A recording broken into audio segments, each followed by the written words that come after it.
Everyone. आज जो हम लोग टॉपिक के बारे में बात करने वाले हैं वो ऐसा एक क्वेश्चन है कि जो मुझे काफ़ी बार बहुत से लोग पूछते हैं, और वो ये है कि हमें वेट लॉस तो करना है बट आप कुछ ऐसा मेथड बताइए कि एक बार वेट कम होने के बाद वो फिर से बढ़कर नहीं आए।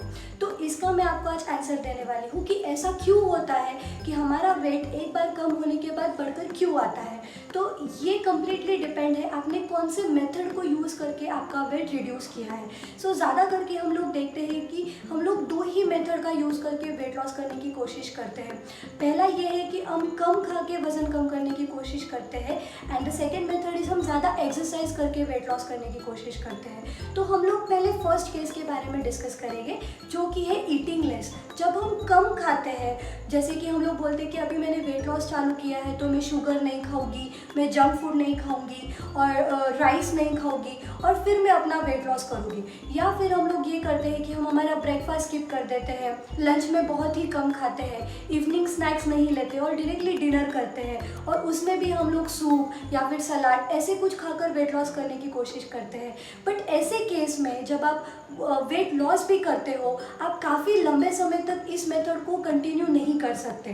फॉर एग्जाम्पल, आपने ये क्वेश्चन खुद को पूछना बहुत ज़्यादा इम्पॉर्टेंट है कि ये जो मैं कर रही हूँ, इतना जो मैं कम खा रही हूँ, ये मैं कितने समय तक कर सकती हूँ।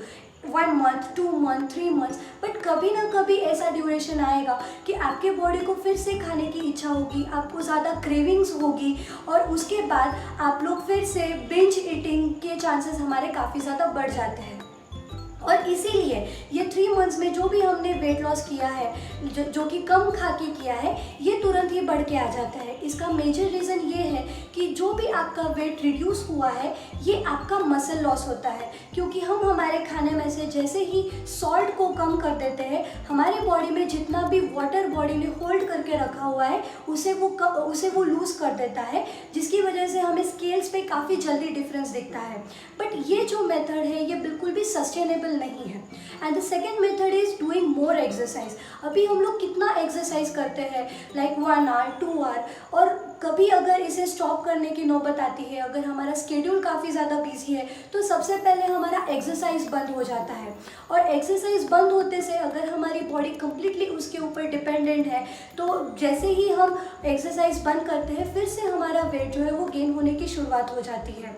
और इसी दौरान हम लोग कम खा के और एक्सरसाइज ज़्यादा करके जब वेट लॉस करने की कोशिश करते हैं, हमारे खाने में से हम प्रोटीन की कमी कर देते हैं, और प्रोटीन जो है वो हमारे बॉडी के लिए बहुत ज़्यादा इसेंशियल है, हमारे मसल रिकवरी के लिए। तो ये दोनों चीज़ों की वजह से, गलत करने की वजह से, हमारा वेट जो है वो आगे चल के बढ़ के आता है। So what is the solution for that? It is कि हमारा जो दोनों चीज़ें हैं, ईटिंग पैटर्न और एक्सरसाइज, ये दोनों बैलेंस रखना बहुत ज़्यादा इंपॉर्टेंट है। It is always said that it should be 80-20 principle, मतलब 80% is what you eat and 20% is what you do. Because 80% आप जो कुछ भी करते हो वो आपके खुद के कंट्रोल में है। आपको क्या खाना है, नहीं खाना है, ये डिसीजन कम्प्लीटली आपके हाथों में होता है। इसीलिए हमें 80% उसके ऊपर फोकस करना is very much important. So life में ऐसा कोई भी फंडा नहीं है कि जिसका यूज़ करके आप एक बार वेट लॉस कर लो और आगे चल के वो कभी भी बढ़ के नहीं आएगा। Because it is not only the weight loss, it is a sustainable life style change जो हमें फॉलो करने की ज़रूरत है। हमें ऐसा मील प्लान्स या ऐसा हमारा लाइफ स्टाइल होना चाहिए जो हम उसको लंबे समय तक फॉलो कर सके, और ये इसी चीज़ की वजह से आएगा।